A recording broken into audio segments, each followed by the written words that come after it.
This is Art Sense, a podcast focused on educating and informing listeners about the past, present, and future of art. I'm Craig Gould. On today's episode, I speak with documentary filmmaker Sophie Chahinian, whose artist profile archive features one-on-one conversations and footage from the studios of some of the most iconic artists of our time, including the likes of David Salle, Yinka Shonibare, Charles Gaines, and Shirin Neshat. And now, inside the artist studio with filmmaker Sophie Chahinian.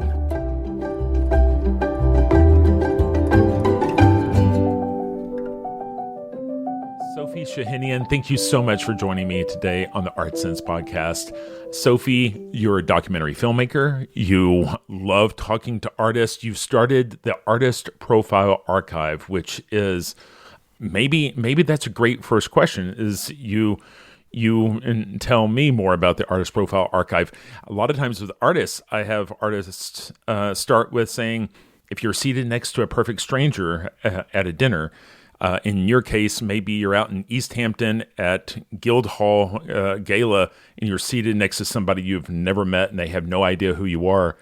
How do you explain to them what the Artist Profile Archive is and what you do? Well, thank you for having me on the show, Craig. And I guess to that question, I'd just like to tell people that the Artist Profile Archive is a collection of short documentary films on artists talking about their work.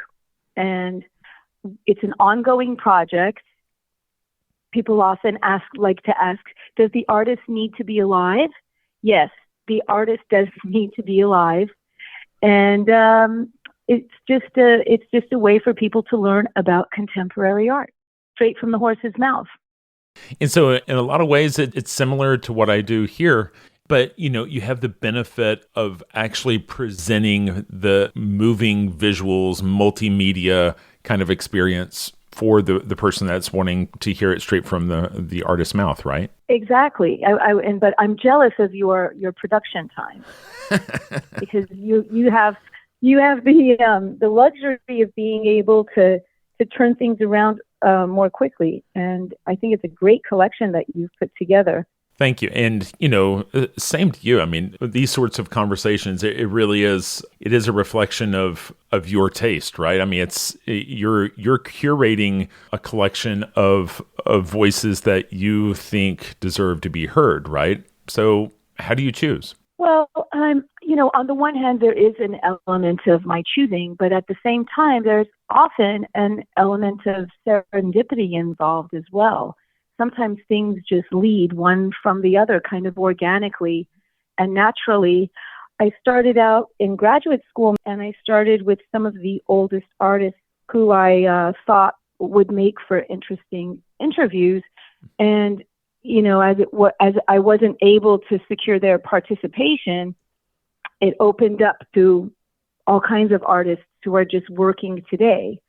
And sometimes, sometimes artists are friends, and sometimes it's simply that I've made a discovery by attending an art fair or just discovering something new in Chelsea or Los Angeles or some other place, and following that interest to see where it goes.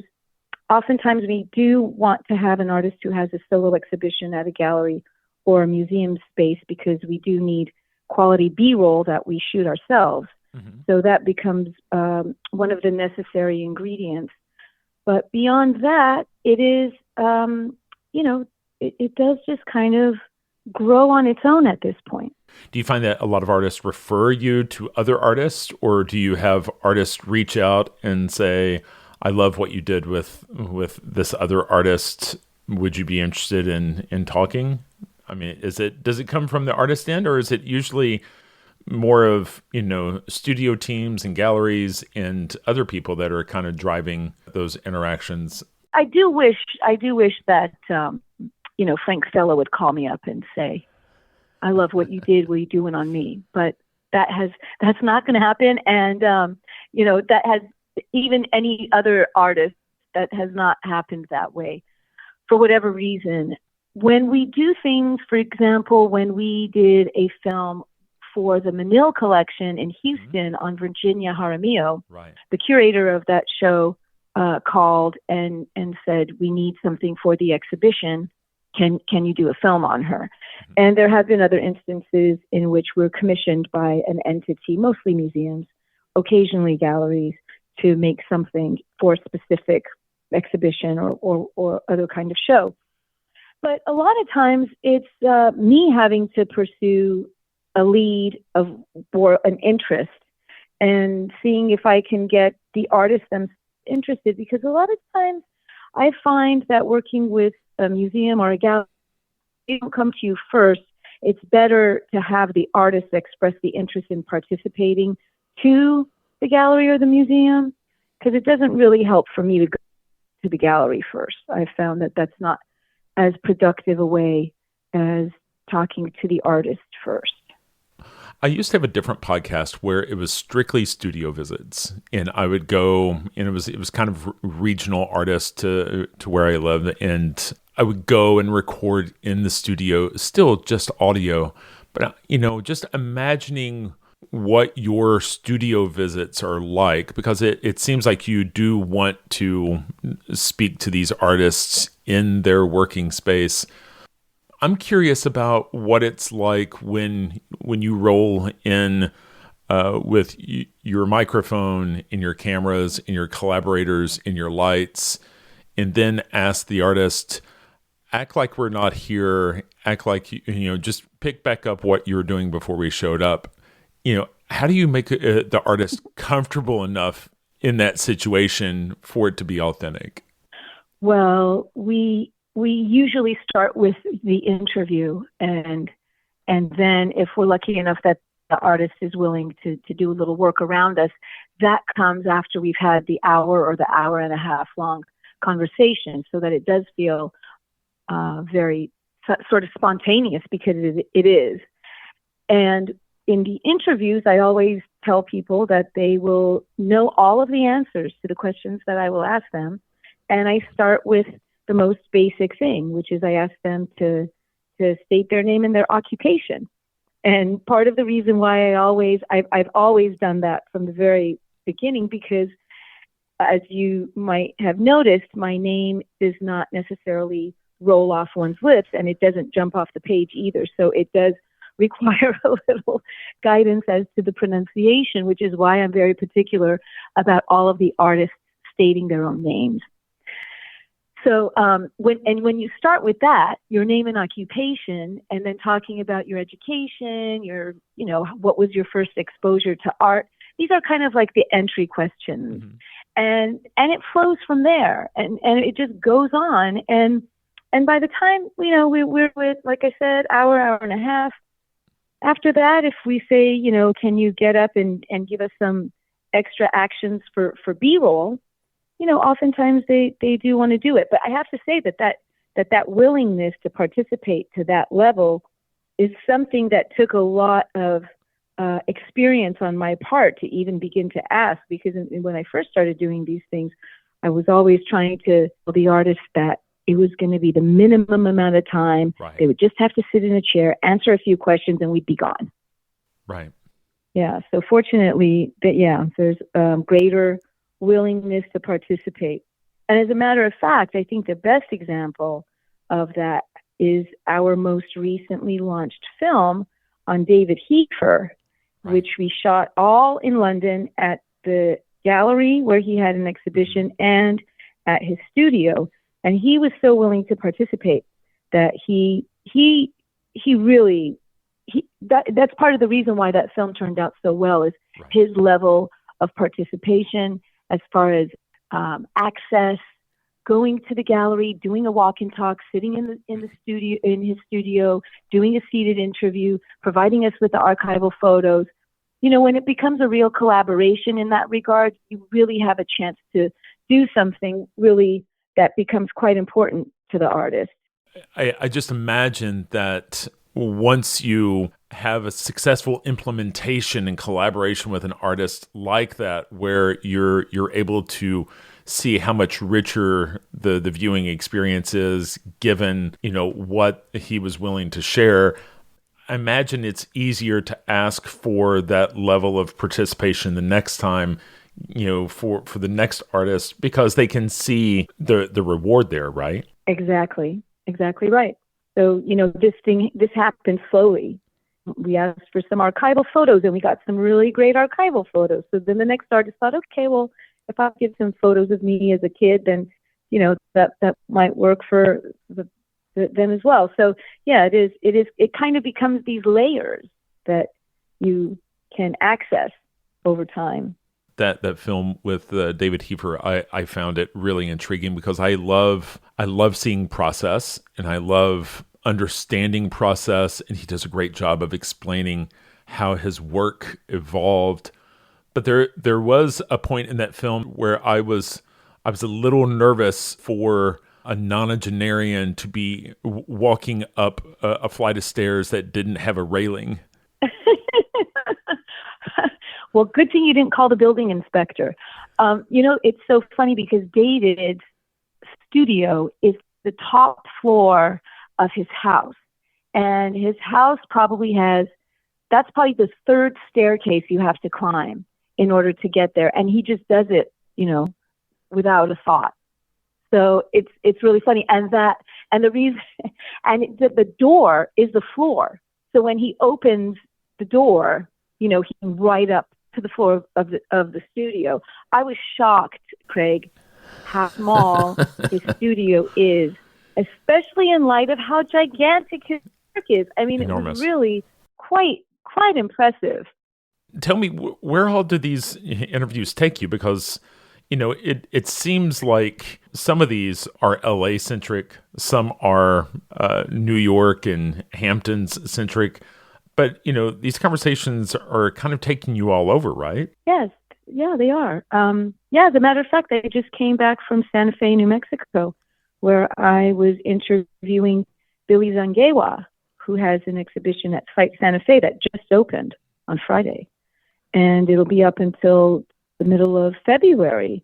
So yes, there and actually I was able to shoot a film with Shirin Neshat in New Mexico as well.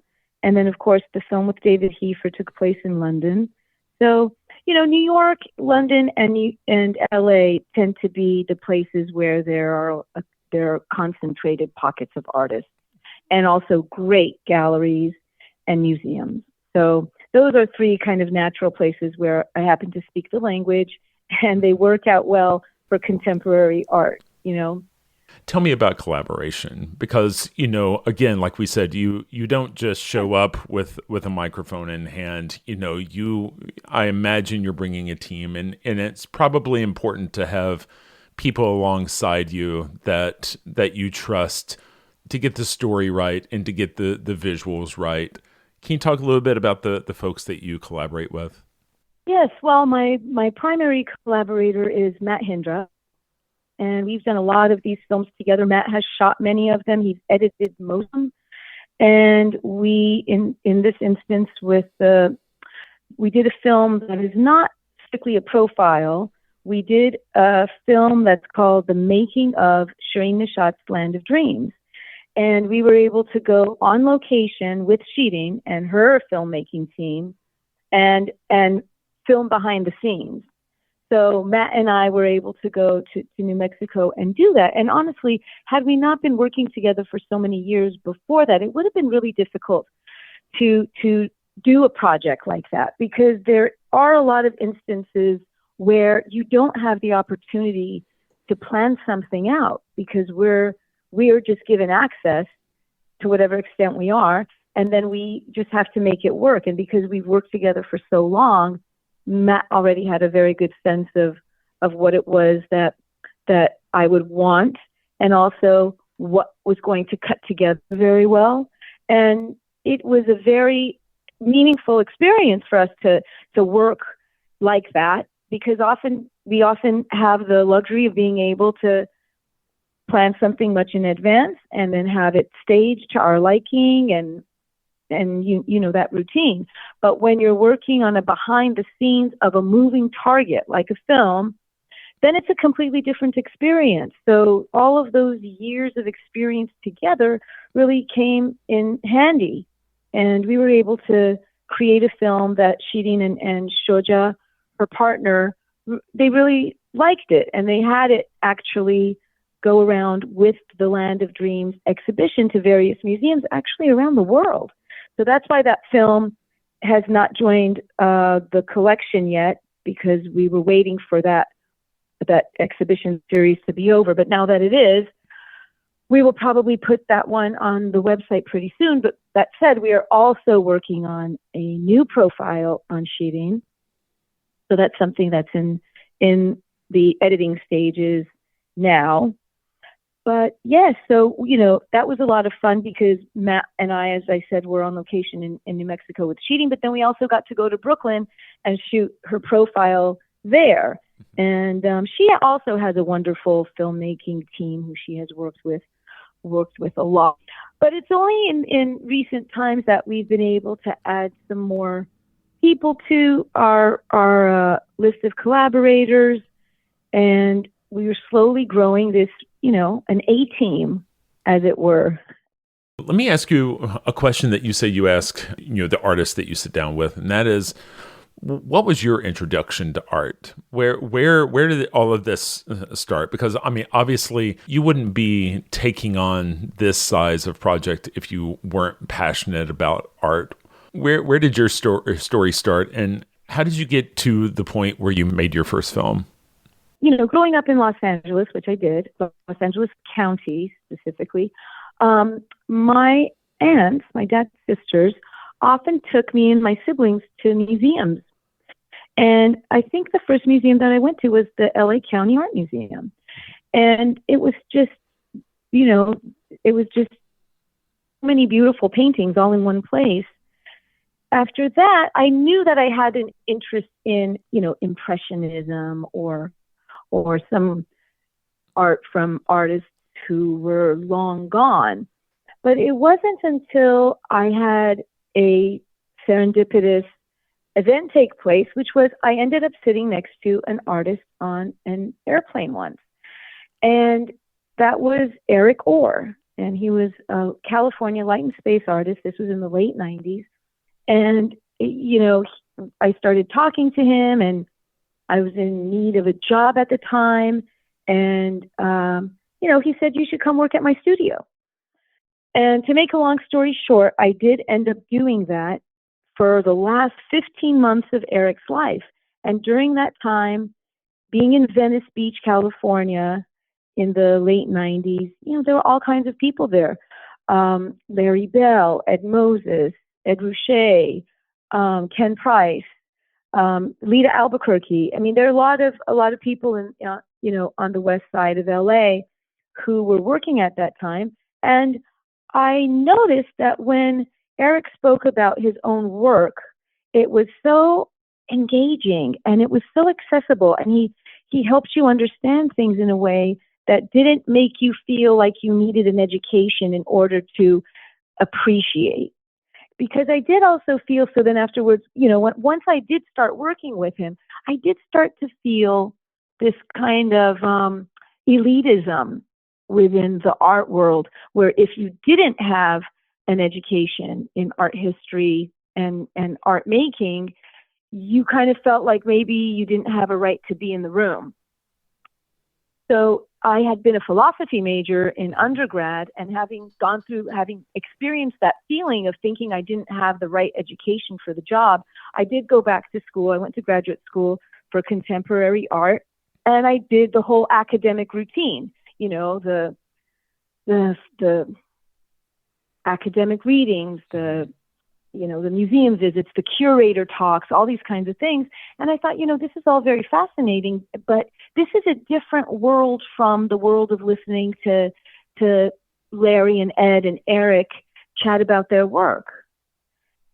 And it made me feel that there's kind of an easier way to get an art education. It's a lot more fun, and it doesn't you feel like you need these degrees behind your name in order to create and be a part of. And because I truly believe that art in general, but specifically contemporary art, is for everyone, and nothing is required beyond an interest. It's all there to be learned and experienced, and it's there for the taking if you want it. And I think this idea that art requires some grand gestures and some, a lot of academic endeavor in order to understand it's a terrible disservice that the art world has done to art to create this kind of these strata, of people who can have access to art and who can't. So I always say that the Arts Profile Archive is democratizing art education. It's a free way to get access to what artists say about their own work. And invariably, guess what? Artists don't speak academia. Right. They don't speak like curators. They don't speak like museum directors. They speak very accessibly, just like they're talking to, a regular person. Right. And I found that to be such a gift to be able to hear when I could hear the artists that I was exposed to, that I had access to, speak about their work. It was the most magical thing ever. And so I thought, if I can create something that is going to serve other people's curiosity and their desire for information, whether they're researching an artist for the first time or they're going to a gallery exhibition, they have 10 minutes to spend to find out what this artist is all about. Whatever it is, anything that we can do to enrich our experience of contemporary art is something that is very good for society. I truly believe that what contemporary art does in its own unique way is it helps us define the parameters of our human experience. And in doing so, we speak to the thing that binds us together and keeps us this cohesive human race. And let's just have that be the requirement. Let's not divide ourselves further down the line and come up with other divisions. Because at the end of the day, the only thing you need to be is a human being in order to get something out of contemporary art. And as a philosophy major, I was always searching for a framework to approach life and what are we here for? And I really think that is to help one another. And if we can do it in ways that bring people together and elucidate as I said, the parameters of our common human experience, there's nothing better than that.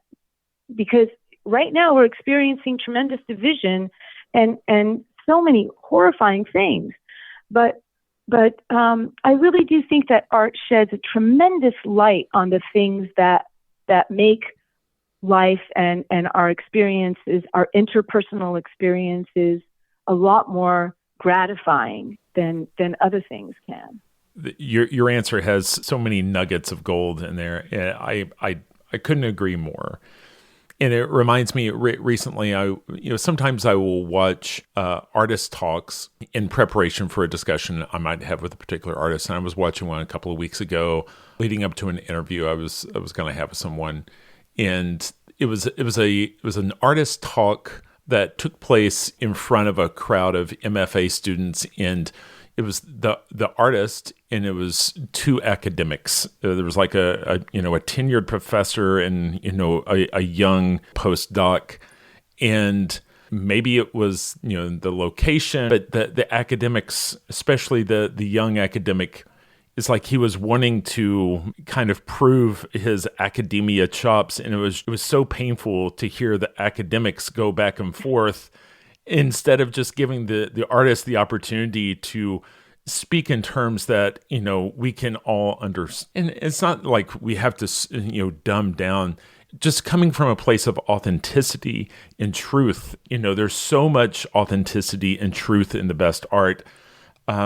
Allowing an artist to speak that truth is enough. Yeah, no, that's a perfect example, Craig. You know exactly what I'm talking about. And to have to suffer through, not having the artists speak for themselves. I mean, that's a missed opportunity, isn't it? Right. For that audience to not be able to hear more of the artist speak and to have to sit through. When you said painful, I was thinking painful parts of that panel. Yeah. Why do we have to have this? Why do we have to create these elitist kind of ideas in the art world? I often wonder, because there seems to be a bit of a disconnect between the artists who are so desirous of that connection. They are making the most authentic, as you say, offering that they have to offer fellow human beings. They want nothing more than for that art to be appreciated and seen, and to whatever extent that it can be understood, understood without a bunch of layers of, academic talk standing in the way. Absolutely. And, it makes me think of the profile you did on Charles Gaines. I think I could listen to Charles Gaines talk for another hour. Charles Gaines, I love him. And his work is amazing. And he speaks so, he's to me seems like one of the smartest artists and even people that I've ever had the privilege to talk to. And, but I'll tell you what, Matt and I had that edit took a long time, because we did have to kind of strip it down, strip what Charles was saying down into these digestible sentences and show the work and, make it very understandable, because Charles, I believe, he's just operating on a different level than the rest of us. I mean, he's completely fascinating. And of course, he's, a professor. I don't know if he still is a professor, but he definitely was a professor. And he's had so many amazing students. But yeah, I'm glad you like that one. I did. I felt like that was, I feel like a lot of people have said that they didn't necessarily understand where he was coming from until they saw that interview. Your list of folks that you've talked to is amazing. Which ones stick with you? Which ones, are not only memorable but meaningful for you? Craig, come on, you know what that's like. That's like asking somebody who their favorite child is. Parents don't have favorites. Yes, however, there is one name on the list that I think you could get a pass for saying maybe it was right. Maybe you're right. Yes, that's true. You're talking about Robert Longo, right? Right. So it was a little bit of a life-changing conversation, that I would assume, right? Yes. I didn't realize it at the time, but it was, absolutely. And that was the first time that I had really talked to him. That was the first conversation, basically. Tell us more about what's blossomed there, because I'm not sure people know the full story of what happened after Harry met Sally. Well, I don't know that anybody knows that Harry did meet Sally, but in any case, I had studied Robert Longo in graduate school, and along with Eric Fischel and Cindy Sherman and a bunch of other artists. But when I saw Robert's Gang of Cosmos show at Metro Pictures, I think that was in 2015 maybe. That just blew my mind. I mean, he was already on the list, and he was somebody that I thought would be very significant. And when I saw that show, I was completely blown away. I don't know if you know it, but it was the show that he did as an homage to abstract expressionists who really influenced him. And he had done, the black and white translations of everybody from, Rothko to Gorky to, whomever, Joan Mitchell, and et cetera. But it took a long time. It took a long time to get him to sit down for an interview. So there were a matter of years in between, and but finally, when he did, we had a great conversation, and that was at the end of 2015. 17, and I wasn't always in the habit of using two camera operators. But in that case, I thought, you know what, we definitely have to have two camera operators. I mean, this is a big deal. And we had already filmed Robert's show at the Brooklyn Art Museum, and I had already gone to London to see the show that he did with Tadeusz Ropak in London earlier in 2017. So we had a lot of footage. I even had footage of that show, the Gang of Cosmos show. So we had tons of footage already, you know, but because he had in maybe 20 at some point with the Strike the Sun show at Petzl Gallery, which was concurrent to the Gang of Cosmos show, he had done a book signing, and I went to that and I told him about the Artist Profile Archive, and I asked him if he would participate, and he said, yeah, that sounds interesting, I'll do it. But then I couldn't get anywhere with his studio. Right. They just wouldn't give me, you know. But you know, a couple of years went by, and then finally I saw him at another one of his openings, and I said, you know, you had said you were going to do that. You would do the interview, and he said, yeah, I remember. And he said, okay, you know. I said, how do I get through your studio? He said, well, just tell them that, you know, you saw me and I said I'll do it, and so we finally got it on the books. And I kept thinking, oh man, I hope he cancels.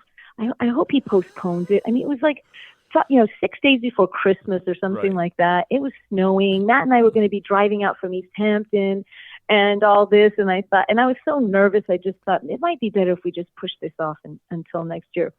But he kept the date and the time. And at the end of it, well, before we really got to the end of it, he said, you know, I really have to go. I have a Knicks game that I'm going to see. But if you need anything else, you know, let me know and you can come back anytime. And it just went from there. There you go. What can I say? I can't give too many details away, right, Craig? I understand. So, you know, there are some conversations with artists where I know their work, and I've been following their work, and it's easy for me to ask questions. Then there are other artists that, you know, their oeuvre is, you know, 60 years, and how can I be prepared enough to ask the right questions? And then there are other artists who are so new to the art world that there's really hardly any research I can do. And you're bound to have these same anxieties, you know, trying to know how to prompt these people and taking the most advantage of the precious time that they've given you the opportunity to have with them, right? Exactly. Yeah.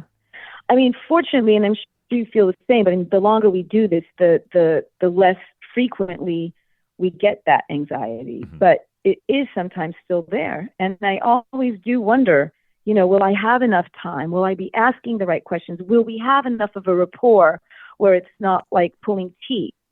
You know, will there be that nugget that has not been revealed before? You know, that's the other thing, is that when there is an artist who has a long, you know, decades-long career, they obviously have lots of videos up and lots of articles and lots of, you know, secondary source material. And you read all of that because at the end of the day, you want one unique thing that they're going to say in your interview, right? Absolutely.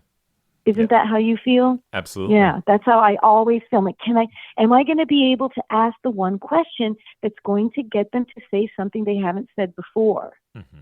You know, for these veteran artists who do have a lot of canned answers, it's incredibly gratifying when you can get to that point, but it's also very nerve-wracking trying to get there. I totally get it. So what's on the horizon? Where do you see it going? In your heart of heart, in your vision of what this will become, who is it benefiting in the end? You know, does it continue to live where it does? Does it become something bigger? You know, do you compile and make something feature length? Or are there particular artists that you have on a hit list that you know just have to get into the archive at some point? What do you hope the horizon has in store for you? I think that because what I really want is for the archive to grow faster than just me and Matt making films. It needs to have more collaborators, and I would like it if we could build teams of people all over who are creating these films in the same format.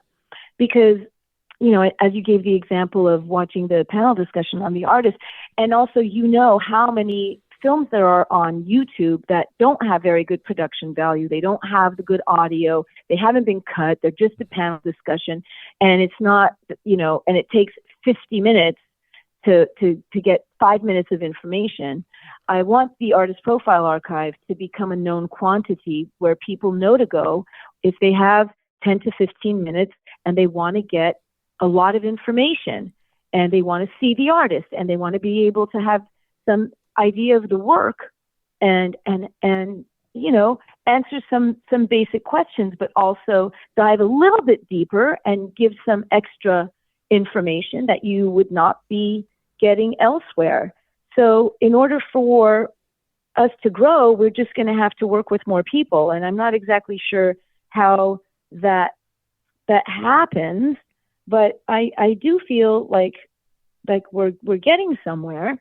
And eventually the path will be revealed. That's the way it always has been, is that the path just continues to get revealed and one thing leads to another. But that said, another project that I am working on, which is very dear to my heart, is a documentary film on Metro Pictures Gallery. Mm-hmm. And that's something that we started shooting a little bit of, I guess it was 2 years ago, and that we are hopefully going to be spending a lot of time on this winter, talking to a lot of people who not only participated in Metro Pictures, but also, just knew it as a gallery that they visited and what kind of impact it had, not only on the New York art scene, but everywhere. And that's hopefully going to be, a longer format film. So these things happen organically, by working with artists. You find these galleries that you grow to love, and when it suddenly goes out, you want to explore the reasons how and why that happened. So that's what the Metro Pictures film will be addressing. So if people wanted to follow, if they wanted to support, if they wanted to benefit from the work you've done, where's the best place to follow you? Is it the website, the artistprofilearchive.com, or is it social media, YouTube? Where's the best place for folks to engage with you?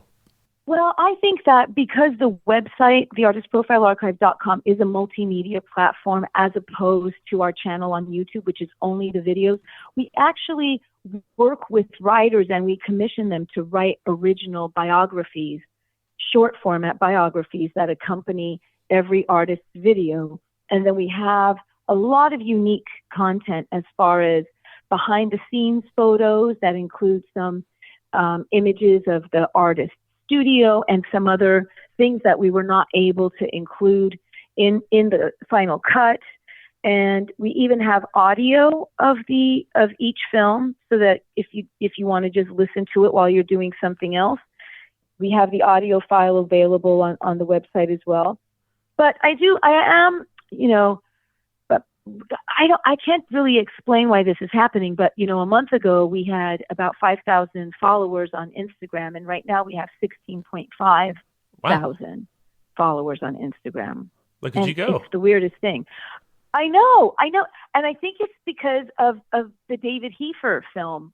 We put up this really great clip, and we've never gotten this much of a reaction. I mean, he has over 16,000 likes on the clip that we put, and it just keeps getting shared. And even our YouTube following went from like 1.1 thousand, I think we're up to 2.3 or 2.4 thousand right now. So anywhere that people, whatever it is, wherever their interest lies, do they just want to watch some fun short reels under a minute long? Well, that's what our Instagram account does. And if you just want to watch videos, please visit the YouTube channel. But if you want the full picture of what it is that we do, then you really have to go to the website, because that's where you're going to be able to get, more photos, more things to read, and some other, newsletter. The newsletter that we send out is something that you can subscribe to on the site. It only comes out about 4 times a year, but when it does have information on it. It tells you what we've just launched, what is to come, and what some of the artists from the archive are doing as far as exhibitions right now. So it's a very informative newsletter that comes out about once a quarter, and people can sign up for that on our website.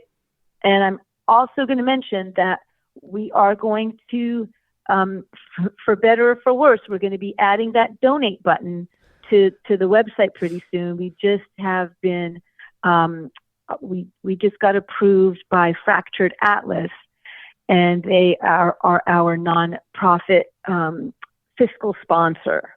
So that's kind of exciting, which I hope is going to help us grow our collaborative team of filmmakers so that we can add films a lot faster to the archive than we have been able to so far.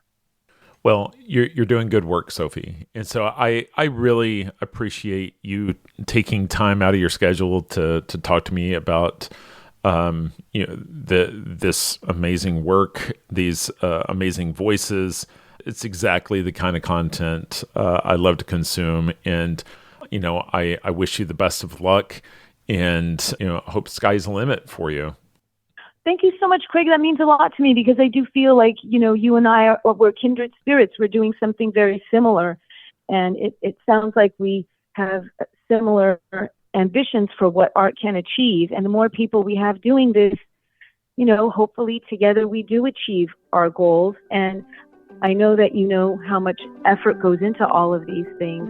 That's why I really appreciate you including me in your collection. Well, my pleasure.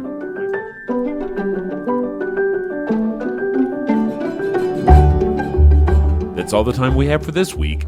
You've been listening to Art Sense. You can find the show on Apple Podcasts, iTunes, Google Play, Stitcher Radio, Spotify, or your favorite podcast app. If you've enjoyed this podcast, be sure to subscribe. And while you're there, please rate the show and leave a quick review. Your feedback is the key to other folks finding us. And if you'd like to see images related to the conversation, read the transcript, and find other bonus features, you can go to cambia.art and click on the podcast tab. If you'd like to reach out to me, you can email me at craig@cambia.art. Thanks for listening.